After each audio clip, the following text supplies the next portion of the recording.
Okay, let's take our same old problem. We're going to apply a force on roller A, and what we want to do is determine, let's say, the acceleration of body B. Assume that all the masses and weights and friction coefficients and everything are given.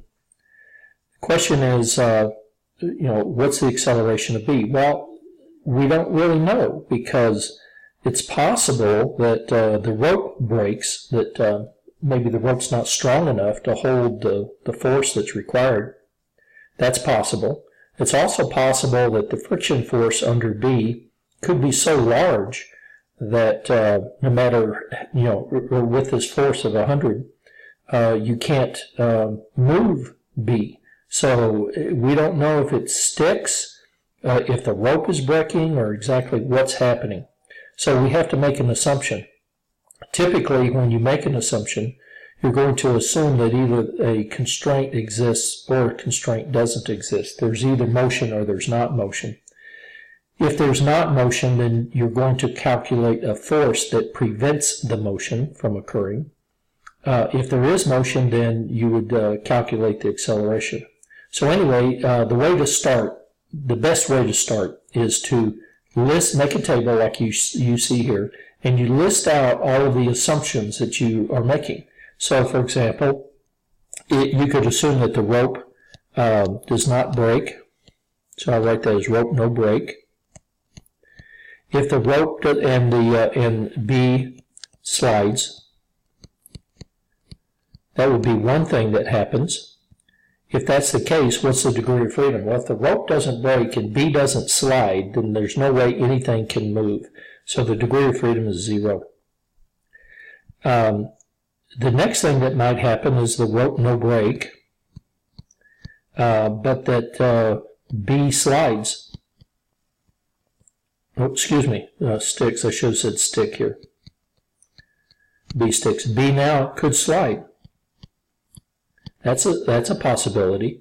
If the rope doesn't break and B slides, then there's 1 degree of freedom on this one. If what else could happen? Well, the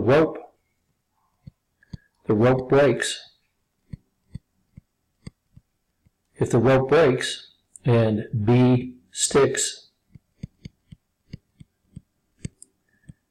then now there would be 1 degree of freedom, because B can't move, it's stuck, but A can move up and down because the rope is broken.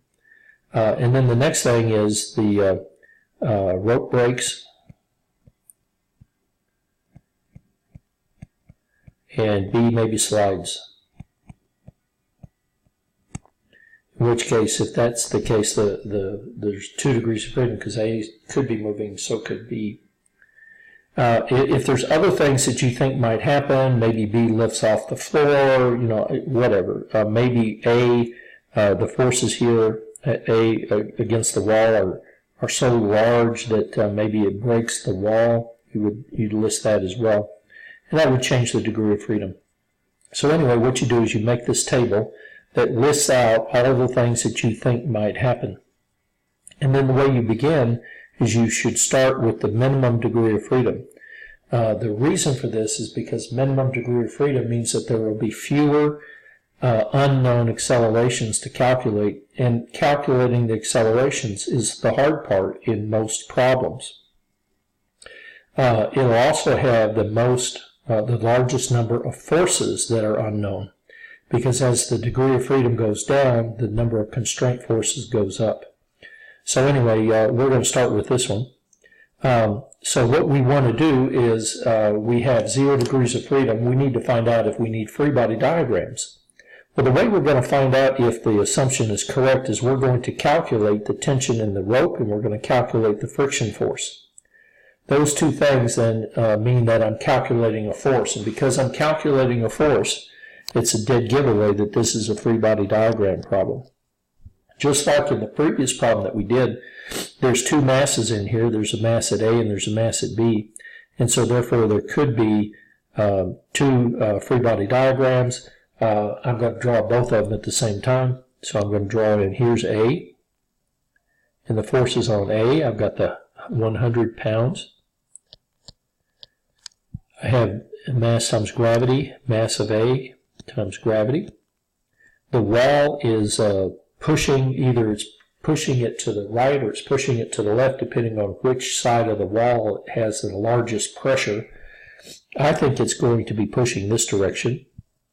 I'm going to call that W for wall. And then you have a rope here, which is, I'm going to call R, so there's a force R. Then you'll also sum forces on the, draw a free body diagram of B. So B is down here. It has its weight, mass B, times gravity. It has a normal reaction up. We'll call it N. It could have friction. Friction always opposes slip. So in this case, if B is trying to slip, it's going to be trying to slip to the right. And so therefore friction tries to hold that back.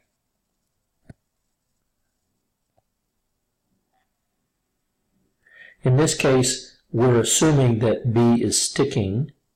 And if B is sticking, then this would not be kinetic friction, it would be static friction. Static friction is less than or equal to mu Sn, so we don't really know what it is. So I'm going to label it as an F and say I'm going to calculate that. The only other thing that's happening is it's being pulled on by a rope. So there's the R for the rope. So that's the free body diagram of B. I think I made a mistake on the previous one. I drew the rope at an angle. Anyway, I'll fix it later. Okay, so now the next step that you would do on this is you would sum forces. In dynamics, you should always sum forces in the direction that makes acceleration easiest. In this case, there is no acceleration because we think that it has 0 degrees of freedom. So it doesn't really matter what direction you sum them in. So for A, I'm going to sum right positive, up positive. So when I do that, I'll end up with an equation that goes 100 minus mass A, G, minus R, and that would be, let's see, 4/5 of R is the vertical piece, and that equals 0. If you sum forces right positive, you have the wall force, you have minus R, this one would be 3/5. That equals 0 as well. Then you sum forces on the body B. You would have vertically up, N minus mass B, G, equals 0. So in this case, the normal force does equal the weight of the body, but be careful because that's not always true. It depends on what, if B had a vertical acceleration, for example, if it was on an airplane, the airplane was going vertically up and down, then the normal would not be the same. So just be careful. Okay, R minus F, friction force, is equal to 0. Okay, so there's our 4 equations, and what I'm going to do is I'm going to circle the things that are unknown. So in this case, I don't know the rope force. I would know the masses because I built it. I know how big they are. I don't know the wall force. And I don't know the friction force. And I don't know the normal force. Now here's where some students get confused. They say, well, I know the normal force. It's equal to the weight. Well, if that's the case, then if you're saying you know the normal force, then you can't use this equation because all that equation does is tell you that the normal is equal to the weight. So, what I like to do is count everything and then count the equations. I think it's less confusing that way. So, how many unknowns are there? There happens to be 4 unknowns, R, W, N, and F.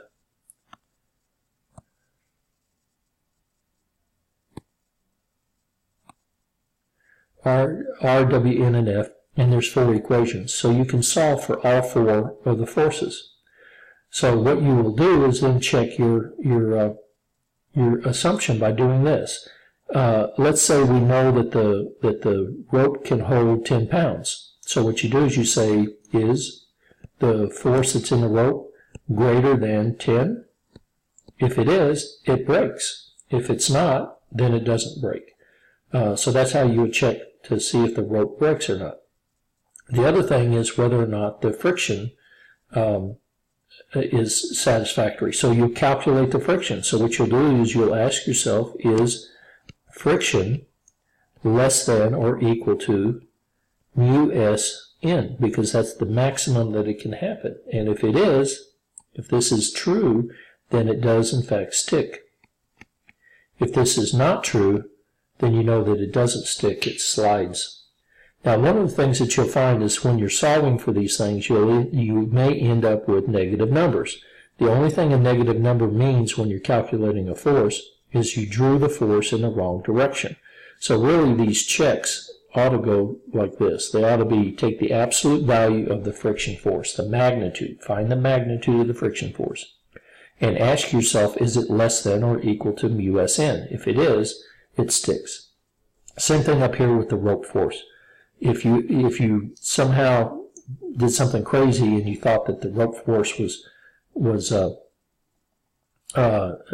it comes out negative, then you want to take the absolute value, right? So anyway, that's how you check for assumptions.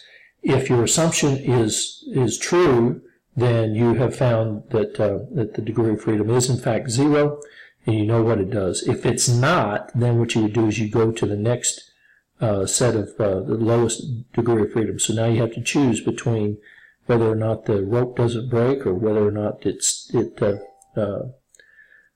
breaks and doesn't stick. So which one would you choose? Well, it depends on how close these guys are to being valid or not valid. So if R was 5 and the friction force was greater than mu s n, you'd probably say, well, it's probably this one, and you'd start with that guy. So a little bit of logic, and you can figure out which one would be the best one to start with. But you definitely would not do this one until the very end. Okay, that's it for this one.